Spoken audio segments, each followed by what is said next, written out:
안녕하세요. 더 넘치는 교회 믿음의 가족 여러분, 2월 19일 목요일 사순절 둘째 날 아침입니다. 오늘도 이 귀한 사순절 묵상과 함께하는 이 새벽 성찬의 자리에 나오신 여러분들을 사랑하고 축복합니다.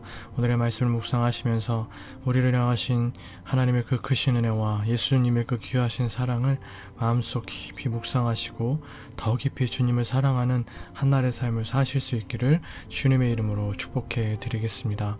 오늘은 여러분들과 함께 요한복음 8장 1절에서 11절까지의 말씀으로 함께 묵상하도록 하시겠습니다. 요한복음 8장 1절로 11절 말씀, 제가 오늘 본문 말씀을 읽어보도록 하겠습니다. 예수는 감람산으로 가시니라. 아침에 다시 성전으로 들어오시니 백성이 다 나오는지라. 앉으사 그들을 가르치시더니 서기관들과 바리새인들이 음행 중에 잡힌 여자를 끌고 와서 가운데 세우고 예수께 말하되, 선생이여, 이 여자가 간음하다가 현장에서 잡혔나이다. 모세는 율법에 이러한 여자를 돌로 치라 명하였거니와 선생은 어떻게 말하겠나이까? 그들이 이렇게 말함은 고발할 조건을 얻고자 하여 예수를 시험함이로라. 예수께서 몸을 굽히사 손가락으로 땅에 쓰시니 그들이 묻기를 마지 아니하는지라. 이에 일어나 이르시되, 너희 중에 죄 없는 자가 먼저 돌로 치라 하시고 다시 몸을 굽혀 손가락으로 땅에 쓰시니 그들이 이 말씀을 듣고 양심의 가책을 느껴 어른으로 시작하여 젊은이까지 하나씩 나아가고 오직 예수와 그 가운데 섰는 여자만 남았더라. 예수께서 일어나사 여자 외에 아무도 없는 것을 보시고 이르시되, 여자여, 너를 고발하던 그들이 어디 있느냐? 너를 정죄한 자가 없느냐? 대답하되, 주여, 없나이다. 예수께서 이르시되, 나도 너를 정죄하지 아니하노니 가서 다시는 죄를 범하지 말라 하시니라. 예수님께서 성전에 앉아 가르치고 계실 때 서기관과 바리새인들이 현장에서 간음하다 잡힌 여인을 데려와서 율법에 따라 돌로 쳐 죽이려고 했습니다.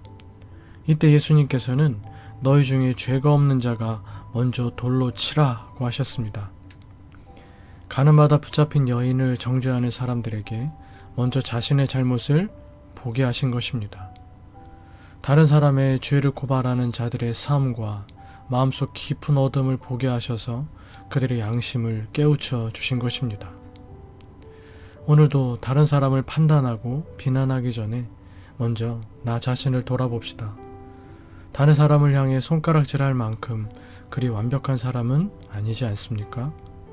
오직 주님 앞에 용서받은 죄인임을 겸손하게 고백하며 삽시다. 예수님의 이 말씀을 들은 사람들은 모두 양심의 가책을 느끼고 다 물러갔습니다. 그러자 예수님께서는 나도 너를 정죄하지 아니하노니 다시는 죄를 범하지 말라고 하셨습니다. 이 여인의 시선에서 예수님을 여러분 한번 보시기를 바랍니다. 예수님께서 죄 없는 자가 돌로 치라 하시자 사람들이 다 물러갔는데 한 사람이 남아있는 것입니다. 그분이 바로 예수님이셨죠. 정말 그 여인을 정죄하여 그 여인에게 돌을 들어 그 여인을 죽일 수 있었던 단 한 분이 서 계셨던 것입니다. 여인의 마음이 어땠을까요? 그러나 예수님은 나도 너를 정죄하지 아니하노니 가서 다시는 죄를 범하지 말라는 말씀으로 여인을 정죄하지 않으셨습니다. 죄에 대한 변명을 요구하시거나 죄책감을 불러일으키는 어떤 책망도 하지 않으시고 오직 용서로 새롭게 하셨습니다. 이전에 지은 죄를 더는 문제 삼지 않으시고 다만 순결한 의의 옷으로 갈아입도록 요청하고 계십니다. 이제는 죄와 더불어 살지 않고 날마다 의롭게 살 수 있는 힘을 덧입혀 주십니다. 이 여인과 같은 죄를 안고 살아가는 우리를 향해서도 동일하게 이 아침 들려주시는 은혜의 말씀을 들으십시오. 나도 너를 정죄하지 아니하노니 가서 다시는 죄를 범치 말라. 율법은 하라와 하지 말라로 구성되며 그 뒤에는 심판이 따릅니다.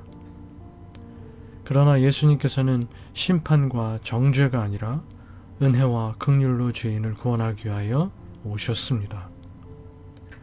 율법에 죽이라고 명한 죄를 범한 자는 활을 쏘거나 돌로 쳐 죽였습니다.